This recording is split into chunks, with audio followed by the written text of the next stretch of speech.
Sa isang liblib na lugar sa bayan ng Laurel, lalawigan ng Batangas, matatagpuan ang isang kakaibang simbahan na animoy inukit at ginawa sa bato. Ang simbahang bato ay itinayo noong 1972 sa isang liblib na lugar ng Barangay San Gabriel, Laurel, Batangas.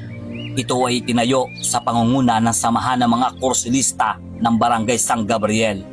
At noong ika-24 ng Disyembre 1974 ay idinaos ang misang pagbabasbas bilang pagkilala na ito ay isang ganap na simbahan.